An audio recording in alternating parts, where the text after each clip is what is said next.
we'll go ahead and get started and be respectful of everyone's time. So thank you all for joining us today for our Chamber Action Network Can Call.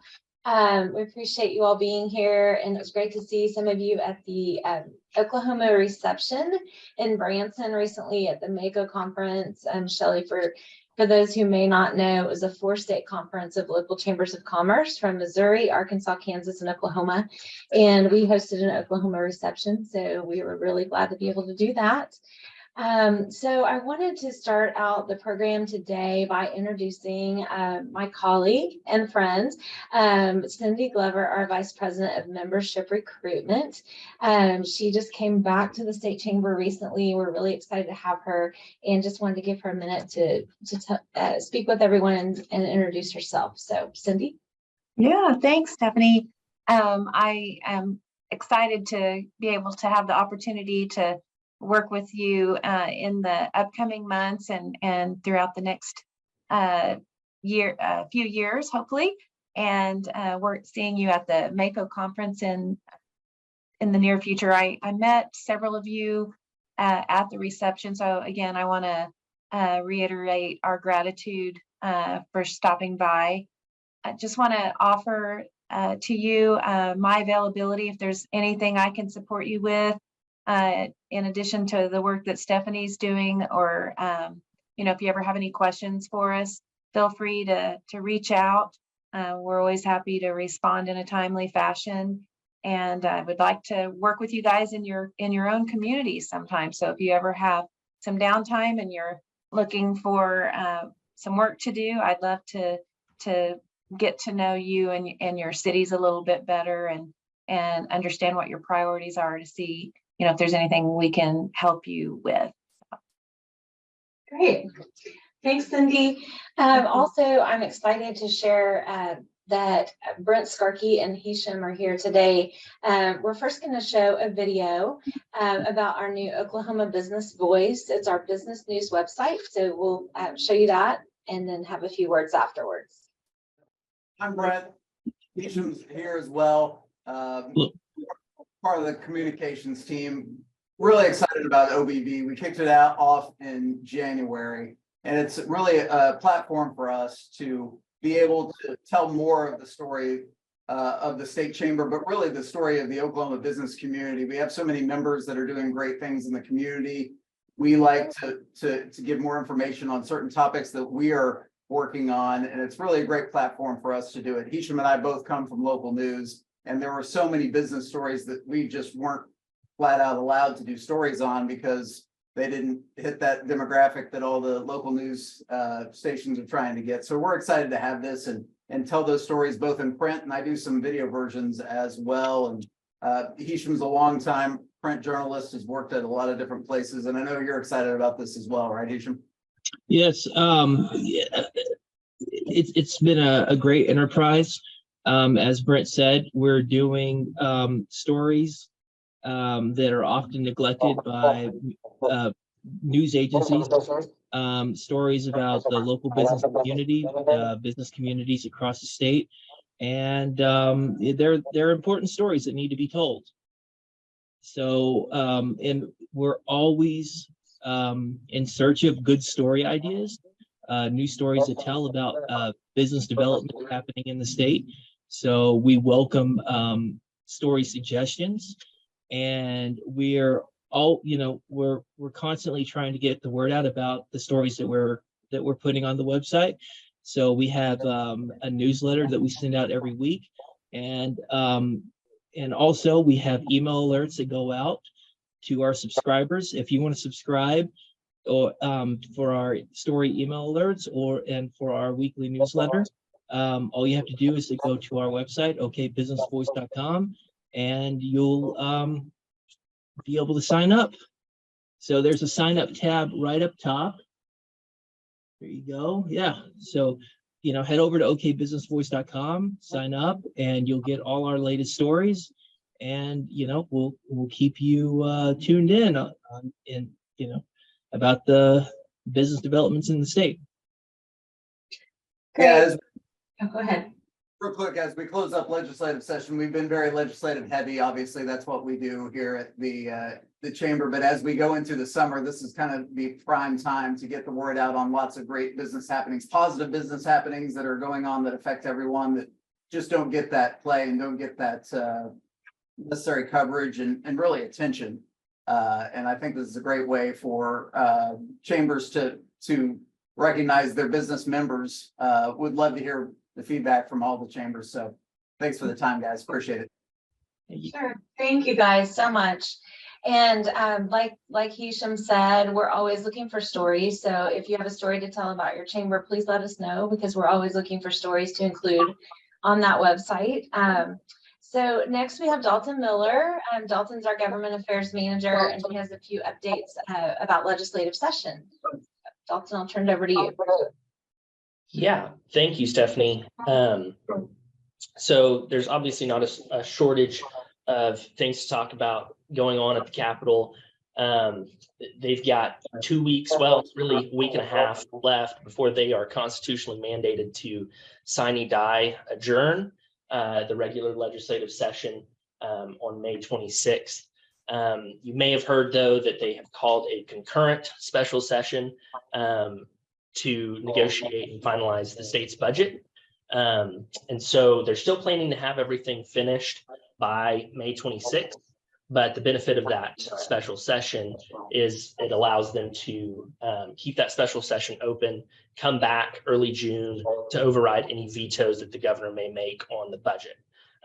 So there's kind of, it gets really confusing because you've got regular session that they have to end by May 26th. You've got concurrent special session that's going on. But it really is crunch time to get budget negotiated. And there's still a lot of legislation out there to get through as well. So we'll go through a couple of bills just real quickly for you guys to know about. Start off here with Senate Bill 621. This is one of the highest priority bills that we're working on right now. This bill creates the Oklahoma Workforce Commission that puts workforce development programs in the state and accountability for those programs all under one umbrella. For the past 3 years, and really coming out of the pandemic, we've heard time and time again that the #1 issue facing businesses is workforce and workforce shortages and the inability to get workers into the places that they need to be. So Senate Bill 621 makes major strides in producing the workforce pipeline that we need in the state.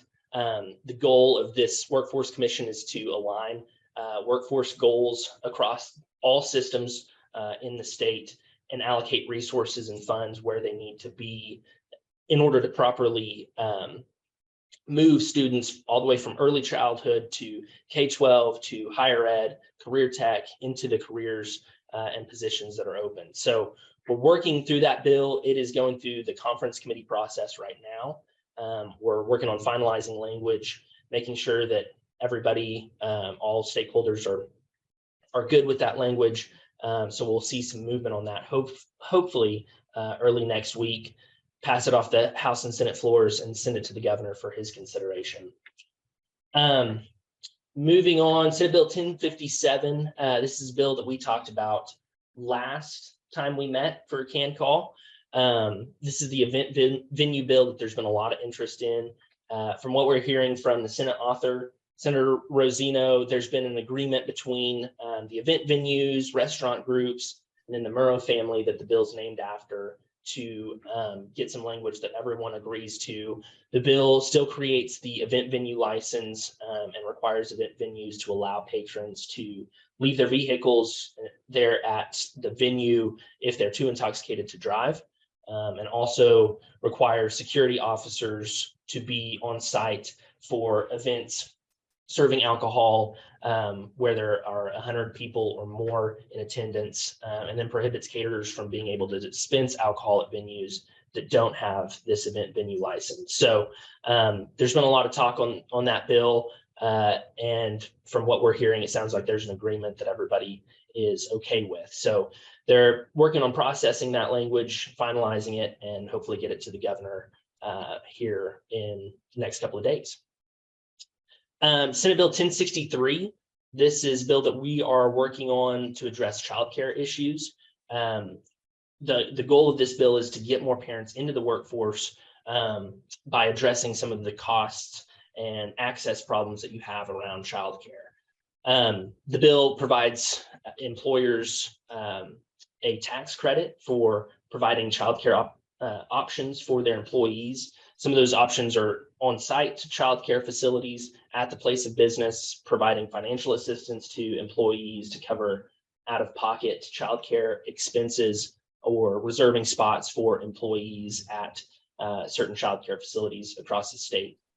There's also an individual income tax credit piece to this bill for those childcare workers that are already providing childcare, and to hopefully incentivize more individuals to get into the childcare space. So that is another bill that's going through conference process, finalizing language, get it out of conference, and hopefully get it across the House and Senate floor and send it to the governor to address childcare issues in the state.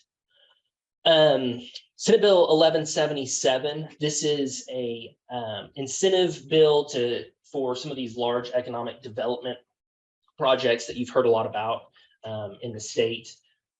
This bill and a companion bill creates a rebate payment to a business for 10% of its qualified capital expenditures, and that business has to meet a certain threshold of creating 1,400 new jobs and $1 billion in planned expenditures.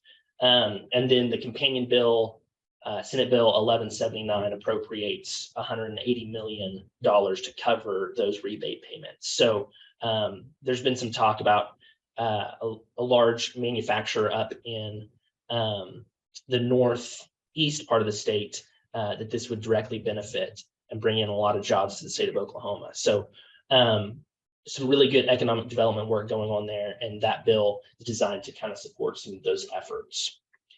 We'll bring up the next slide here. We'll talk about education. Education was the big topic talked about this session, and really kind of caused some of the crunch that we're in right now with the budget, because we didn't know how much we were going to spend on education.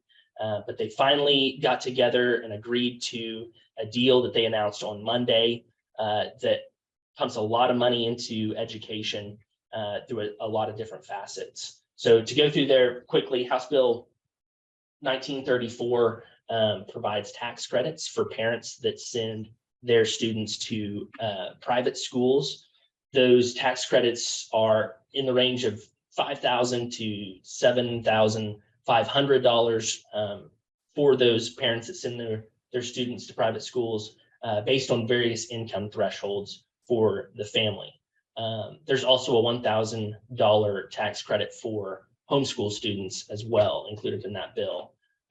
So that's one piece of this package. The other side of it is about $625 million into the public school side of things.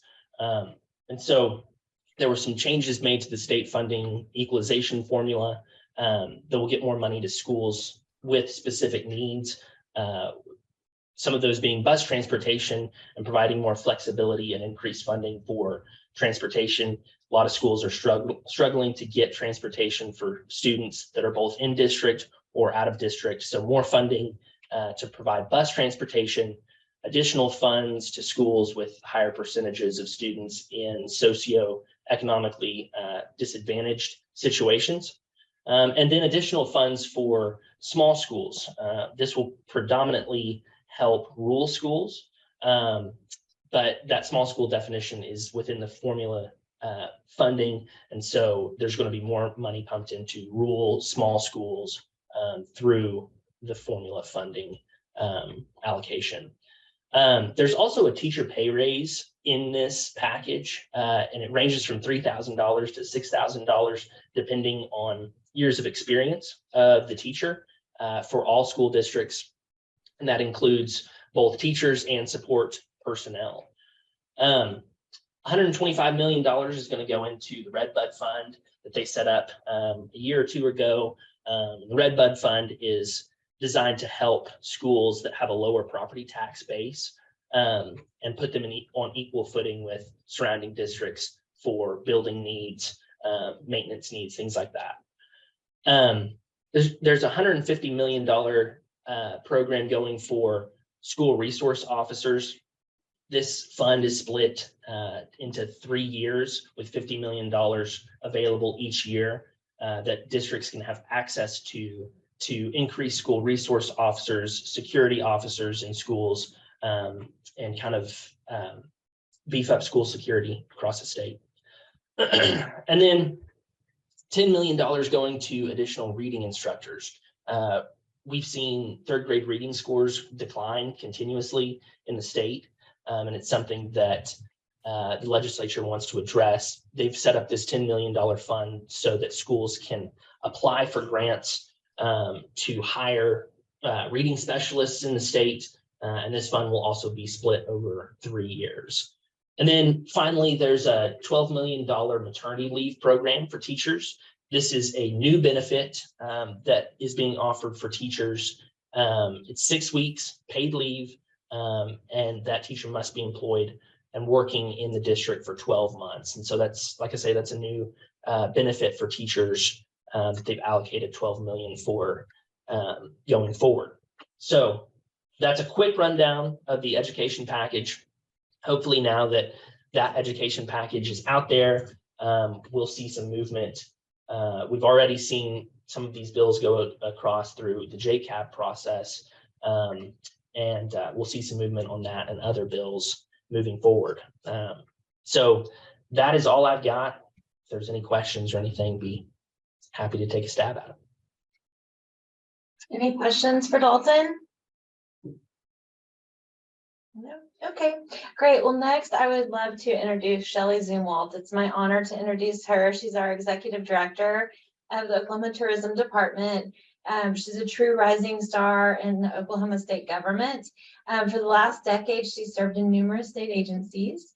And most recently, she righted the ship as the executive director of OESC, taking over in the middle of the unemployment crunch caused by the pandemic.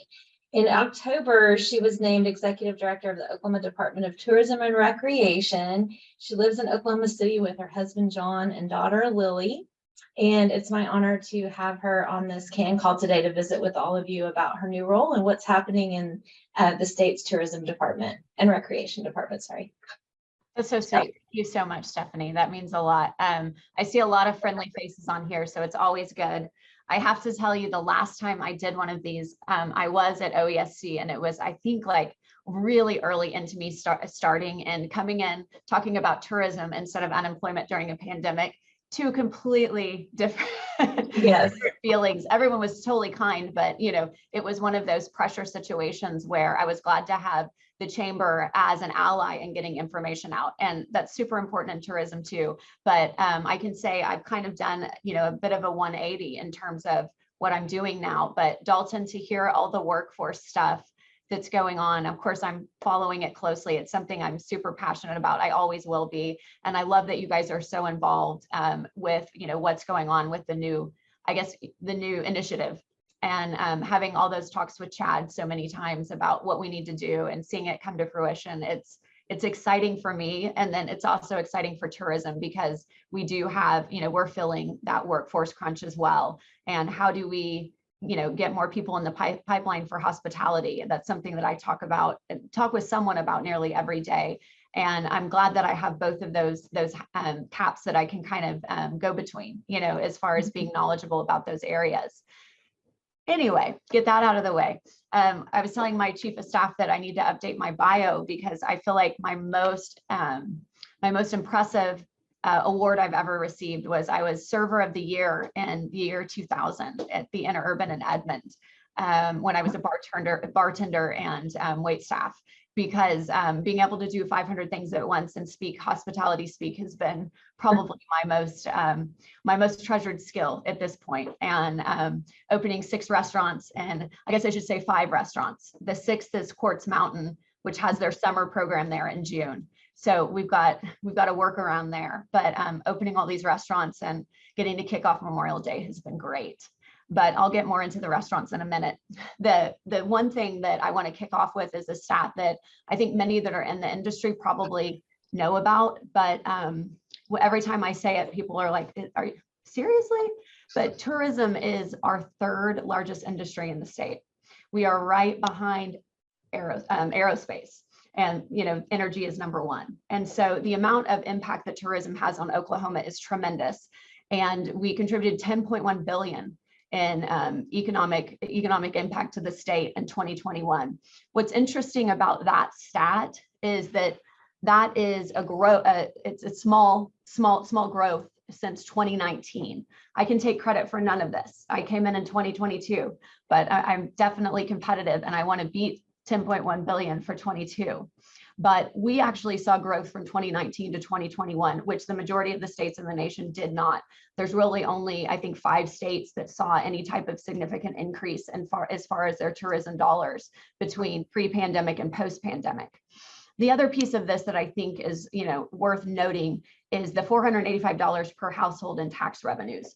By tourism just existing and getting people to come in, either stay at our state parks or go to, the Pioneer Woman, everything that's going on with the Pioneer Woman or Reba's restaurant in Atoka, we're really contributing to the bottom line of Oklahomans. And I think when you look at it like, how can we make an impact, both positive and negative, on the piece that really makes Oklahoma special? Our low cost of living is something that I talk about frequently, and if we have that baseline and then to contribute into the bottom line for the taxes that our citizens are paying, tourism really does pay off, and the money that is generated from essentially recreation and fun really does have meaningful impact. Additionally, we've created in the past year, 2021, actually over 100,000 jobs in the industry, which I think when we're talking about a workforce shortage, that's important to note. And there, when we look at it, we're also looking at what are those quality jobs, what are those management jobs. Hospitality industry took a big hit, and tourism in general took a big hit. But for hospitality, when medical marijuana was legalized, a lot of, because of, we had a little bit of a murky area, and I saw it firsthand doing unemployment, because we had a lot of people that were getting unemployment and working at dispensaries or farms, I think is the technical term, and getting paid under the table, but also filing for unemployment. And those people were largely coming from the hospitality industry. And it's really not recovered since that time. So what we're looking at, and globally, and obviously I will be a partner in running a restaurant soon. And how do we keep quality employees, especially when it's a seasonal enterprise? And what we're really doubling down on to keep those employees so they'll come back, or stay with us, not just on a seasonal nature, but year round, is really doubling down on that catering business. How can we as an agency really find that sales revenue that's going to drive those catering dollars so that there is stable revenue, not just, March through the end of, let's say, September, but for those slower months, really get a robust catering business. So those people in the hospitality industry and, our back of the house staff and everyone that's working there has that stable income, and they're not having to supplement with different types of positions, in the slow months. We're just starting out. I don't think this is a miracle solution for everything by any means, but just looking at it and saying, what have we done in the past that wasn't successful? What can we do in the future? I'm going to go back around to state parks, because I did not know this before coming into this industry, but I recently had a meeting with all the other state tourism directors, and I started listening to what everyone was saying, and I realized pretty quickly, not every tourism director has their state parks, and definitely doesn't have their state lodges underneath their tourism agency. They're kind of broken up all over the place. And a lot of times the tourism agency is really just a small marketing agency for the state in a lot of places. A lot of my colleagues had less than 10 staff members, which is crazy to me, because we have a little over 500 full-time, and in the high season we have over 800 employees. And so I think looking at that, this is traditionally, maybe from the executive director's position, been not necessarily an asset, right? Bigger staff, a lot more to do, a lot more to control, $1 billion in assets. It's us and South Carolina are the only states that have all of those things under one agency. But from my perspective, I have that continuum. I can control the person's experience from the point that I send them, a social media ad to the point they arrive at the doorstep and then check out. I can make sure that we have controlled their experience and given them a consistent and valuable customer experience. So we're really doubling down on making sure that we have the most exceptional customer service and the easiest platform to use. And so we're working right now to replace our reservation system so that if any of you guys have used it, I'm sorry. It's not fun. It's not fun at all. We're working on that because I think that's the point where we have a lot of drop off. Is it should be easy. It should give you every opportunity to really, enjoy either camping or RV or stay at our lodge or any of those things. And right now it's a little difficult to do that. But the state parks in general have contributed over $400 million to local economies, which when we're talking about some of our rural areas is significant. I did not realize coming into this job how important those parks are to those local economies. And I know that sounds naive. I know they're important. I know we embrace them. But when we went to do our open houses, before we released the RFP for the restaurants, we had so many people coming out and talking about what the restaurant in that state park meant to them in places like Wilburton and Watonga. And it was so eye-opening to me how important that is to the economy and to really the identity of the area. It also is just, it's monumental for those areas as far as economic impact. I'm not going to read all these bullet points because we can all read, and some of them are more interesting than others. But really, I mentioned this earlier, the Lookout Kitchen. That is what we have. That's the name of our new restaurant. It is La Ratatouille Inc. They run Falcone's Pizzas, which is here in Oklahoma City and Midwest City. And they also have a couple of different concepts, one called Johnny Cakes, a lot of different interesting food trucks. And they have been a great vendor for us so far. We've really enjoyed working with them. Just the other day, they had just a surprise pop-up dinner for the Ardmore golf team. Didn't even tell us they were doing it, but they, just to get the word out that we're opening. Today's our grand opening. I'm going to go. I got the big scissors. I've never got to do that before. You all have probably done the big scissors. I have not. So it's a big day for Shelly Z, but we're really excited about that. And I think that there are a couple of two things I want to touch on there that I thought one's interesting and the other one I just think is a great idea. The owner of the now the Lookout Kitchen, but La Ratatouille, he made the general managers at all of those locations join a civic group or a professional group in that community. And whether it's a chamber or, a Rotary group or whatever, so that they can really understand the community and get to know people there. And when I heard that, I was like, we picked the right vendor because they're really interested in being a part of those communities, which is the most important part.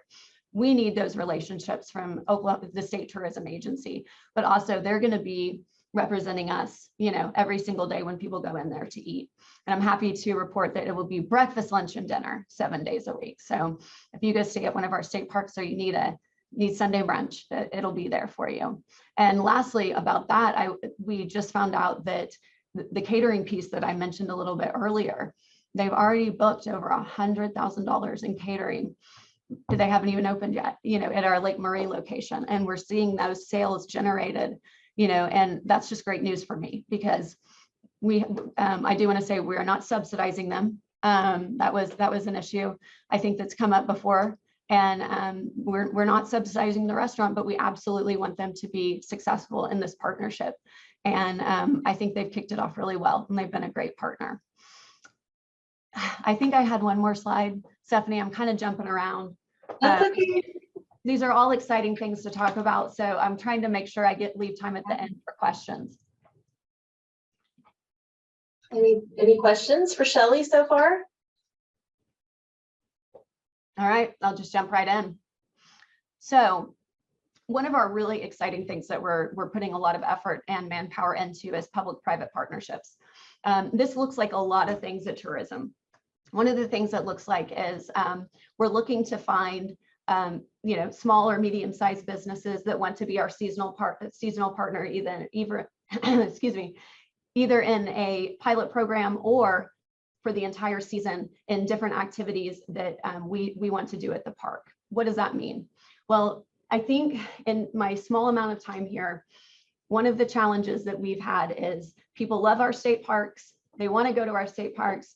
They have no idea what to do when they get to our state parks. It happens time and time again. They're like, well, I've hiked. I went to the lake. What do I do now? And we do have some parks like Beavers Bend that have, a ton of different amenities, but there's others that for whatever reason, either we don't have a ton of amenities or we're not doing a very good job of telling the people that are arriving at our front door what they are.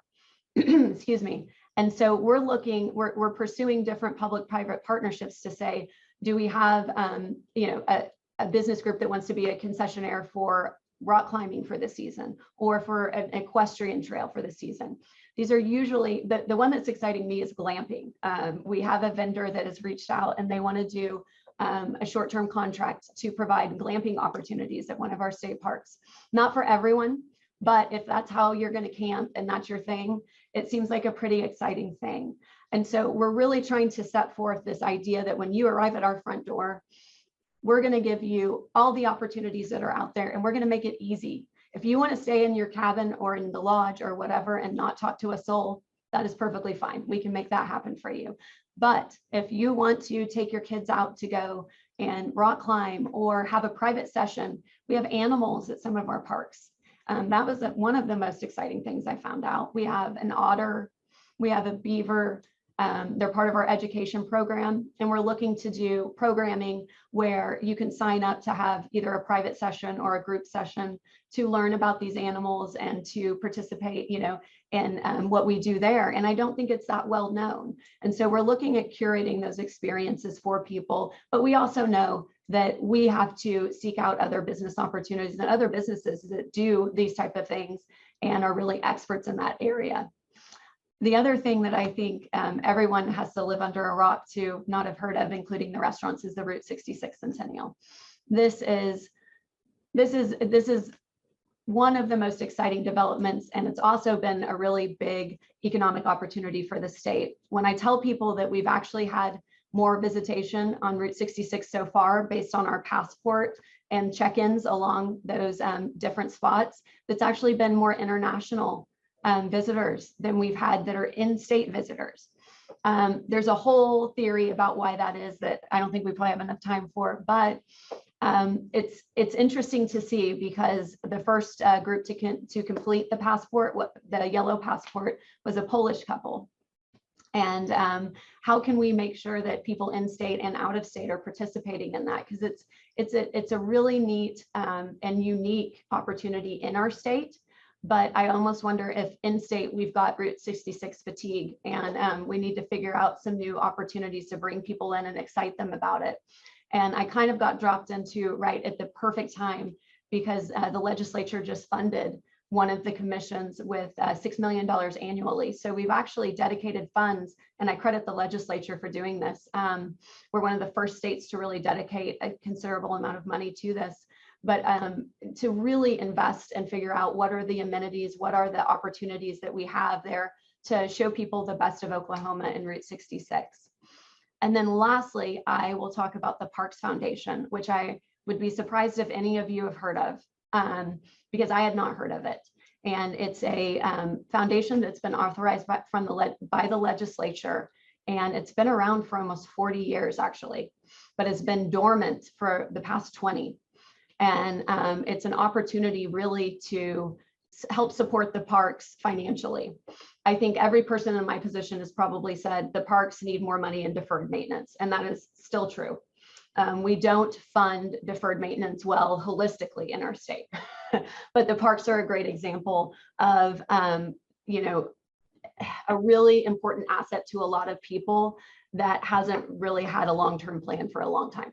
And that's one thing I'm committed to, but I think it's not just asking for more appropriations every year. We've got to think of other ways to really support that. And I think the communities surrounding these parks, but also the state in general, has so many memories and values them, that giving them a nonprofit opportunity to really donate to the parks and outside of the state, outside of our agency, and put the money with the park that they want to, is really going to be something that's going to be transformational for those parks and provide another avenue for funding for deferred maintenance and other things.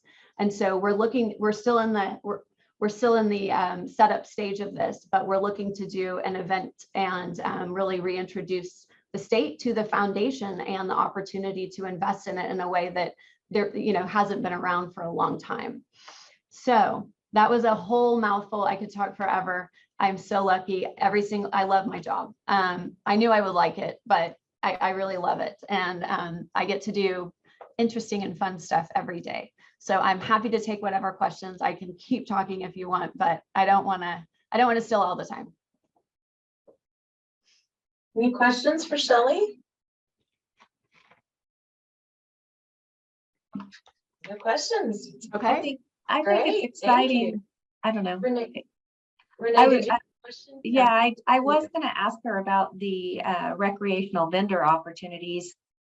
With the state chamber, I do new membership recruitment, and I meet a lot of people along the way that have small businesses and would just like to maybe get an email from you on the types of different things you have in mind for those parks. That way, if I come across anyone that I think would be a good partner for you, I'd like to make that referral. That would be amazing. It's one of those interesting things, Cindy. I really appreciate that because the companies that we have been connected to, it's been not the same way each time. There's not really, it's an interesting industry. That's why we're offering like a pilot program so that the startup costs and the investment could be minimal, especially if, we love in-state vendors, of course, but if it's an out-of-state vendor that just wants to see if the market, can really deliver, on what we hope it will as far as return for them. We don't want them, we don't want them to have to enter into a 6-month or 1-year contract without testing the waters. So I will send you, thank you for that, because we're not really, I have ideas, but also I know that there's things out there that I haven't thought of. We want to do an adventure race through multiple parks at some point. But the vendors that we need for that aren't something that really are on state contracts. So we're kind of in, we're in an interesting space. Yeah, absolutely. Thank you. Yeah, absolutely. I'm excited to have you speak right as summer's starting, right as kids are Oh my gosh. finishing up school. And you know what? I forgot one really important thing though. My chief of staff is going to kill me because we have a theme for this summer and it's accessible to everyone and it's the best summer ever. I know it's simplistic. It's not hard, but reopening the restaurants and really, getting past COVID and having one of our, really new summer opportunities without that kind of, hanging over our heads, but really just showing people that we're ready and we're open and we're excited that you're coming. And so our new theme is Best Summer Ever. We will launch it next week. And a lot of the stuff that we'll show too is our support staff getting ready to serve you. It will be some of our housekeeping staff. It will be some of our ground staff. It will be opening up the pools, and all that stuff that like when you're thinking about summer, it just gets you excited and you're ready to do it. So if you guys don't follow us on social media, please do. It's a fun page. You're not going to get bad stuff. I had to make unemployment social media worthy. This is easy. And we do giveaways and stuff like that. And, I get to run, I'm the state director of fun. So my job is amazing. And even the hard days, we do have hard days. We have difficult subjects, dealing with finances and funding and things like that. But at the end of the day, we get to meet you on the day you're looking forward to. And so that really makes the difference. great. Thanks again, Shelley. We really appreciate you being here. Can I say something? Jody has a question. Hi, Shelley. Thank you so much for this. I'm in Alva and I'm surrounded by 3 state parks, the Little Sahara, the Great Salt Plains, and Alabaster Caverns. And I like to say that we're the center of it all. And so that people will come and stay at our hotels and all that jazz. But I would love for you to come up to Northwest Oklahoma and see, what all we have up here. I mean, I don't know if you've come up here, but I'd love to have you come to Alva. And I mean, anything like that. I mean, I'm excited I love hearing all your ideas. So thank you so much, because tourism it's up here and it's strong. And with the Little Saharas, with everything they have going on right now, is huge. So Oh my I gosh. just wanted to say that. So thank you so much. Absolutely, Jody. Actually, so my goal is to visit all of the parks by my first year. And I'm a little over 50% there, but my next trip mid-June is to the Northwest part to go to all of those parks. Great. I've been that direction, but I haven't really dug into that trifecta that you're talking about. And I'd really like to. And I think, to your point, Little Sahara is an absolute gold mine as far as something that's so unique in our state. And I think that's the other piece of it, is there's so many things like Little Sahara, or our 11 different ecosystems, or the most shoreline of any state. I think that we have opportunities there to really share that. We're kind of undiscovered here in Oklahoma, and there's not a lot of undiscoveredness, just left. And so I will, my email, do you have my email, Stephanie? Would you mind sharing it with the group? You guys can email me about anything. But Yes, we will send a chat. follow-up. Okay, all right. Jody, I'd love to see Alva through your eyes. That would be great. It's important for me to interface with all of our partners that are out there. And I always have a great time meeting people. I just went to Miami and had the best time. And I know that having the state park director, show up and see your town and understand it is something that hopefully has happened in the past. But if it hasn't, know that that's a priority for me. Great. Thank you so much. Look forward to your visit. Yes, absolutely. Me too. Any other questions for Shelley? Okay, thanks again, Shelley. Just have a couple of other updates for you, just really quick. And Shelley, I'm not sure if you've even heard about this yet. We're just starting to spread the word. We have some exciting news.